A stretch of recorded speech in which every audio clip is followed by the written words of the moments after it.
নমস্কার বন্ধুরা, আপনারা সবাই কেমন আছেন? আজকে আমি বেলফুল গাছের ভিডিও দিচ্ছি আপনাদের। আমার বেলফুল গাছটা দেখুন।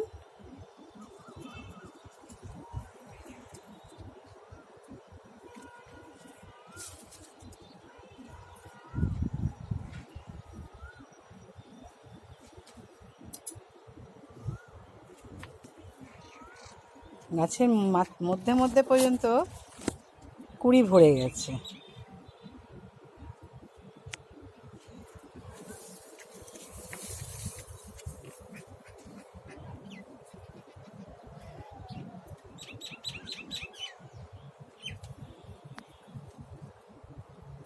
আমি এই বেলফুল গাছের পরিচর্যা কিভাবে করি সেটা কিছুটা আপনাদের বলছি।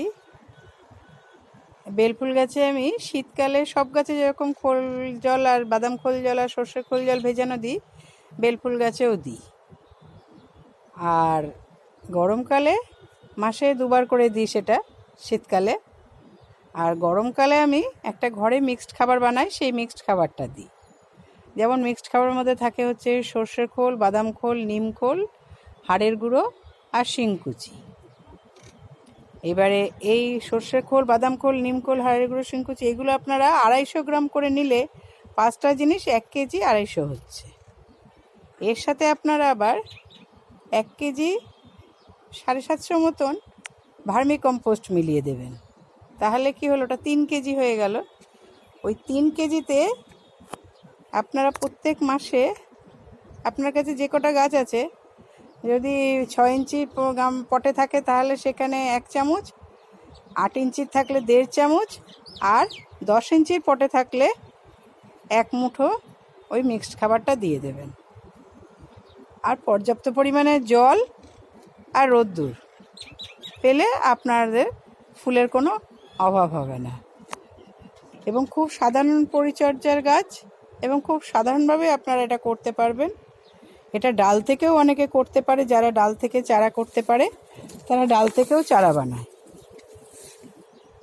এবং এটা আপনারা মানে বছরে মোটামুটি ধরে নিন, গরম থেকে শুরু করে একেবারে পুজোর শেষ কেন আপনারা নভেম্বর ডিসেম্বর পর্যন্ত ফুল পাবেন, যদি ঠিকমতো পরিচর্যা আপনারা করতে পারেন।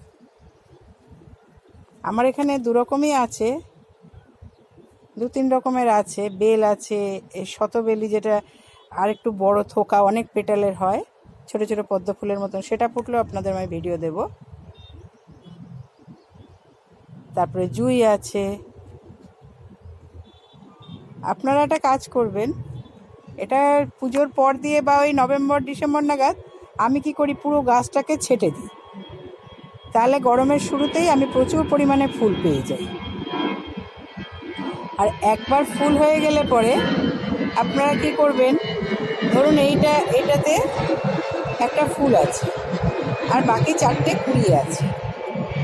এই 4টে কুড়ি যখন ফুটে যাবে তখন কি করবেন, এরকমভাবে এইখান থেকে কেটে দেবেন, পুরো মানে এইটা সমেত কেটে দেবেন।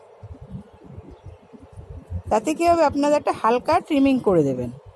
তার ফলে কী হবে, এখান থেকেই আবার নতুন ফুলের স্টিক আসবে। এবং এটা যদি বছরে আপনারা 7-8 বার করতে পারেন, আপনাদের যতবার করতে পারবেন ততবারই ফুল হবে, এর কোনো অসুবিধা নেই। আর পরিচর্যা তেমন কিছু নেই, এতে সেরকম কোনো ফাঙ্গাস লাগে না। মাঝে মাঝে একটু একতারা জল যেরকম সব গাছে দেন সেরকম একটু একতারা স্প্রে করে দিলেও হয়, না দিলেও কোনো অসুবিধা নেই। বৃষ্টির জল পেলে তো এই গাছে প্রচুর ফুল হবে। আরও আমি এই ফুলটা হয়ে গেলে পরে আবার ছেটে দেব, আবার ফুল আসবে। আমার ধরতে গেলে প্রত্যেক মাসেই একবার করে 1 ঝাঁক ফুল হয়ে যায়, আবার কেটে দিই, আবার এসে যায়। আপনারাও এইভাবে করুন। এবং বাড়িতে একটা বেলফুল গাছ থাকলে খুবই ভালো লাগে, যেরকম দেখতেও সুন্দর এবং গন্ধও খুব মিষ্টি, মানে মন ভরে যাবে। একবার যদি গাছে ফুল এসে যায় মন ভরে যাবে। সে ছোট গাছ থেকেই ফুল আসে, বড় গাছ করতে হবে তার কোনো মানে নেই। যারা মাটিতে করে তারা করে আরও সুন্দর ফুল পায়। আর আমার তো যেহেতু ছাদের টবে, সেই জন্যে আমার ফুল অত হবে না। তবুও হয়, তাও দেখতে পাচ্ছেন আপনারা। আপনারা সবাই ভালো থাকবেন, সুস্থ থাকবেন। আমার এই চ্যানেলটাকে সাবস্ক্রাইব করবেন, লাইক কমেন্ট শেয়ার করবেন। অসংখ্য ধন্যবাদ।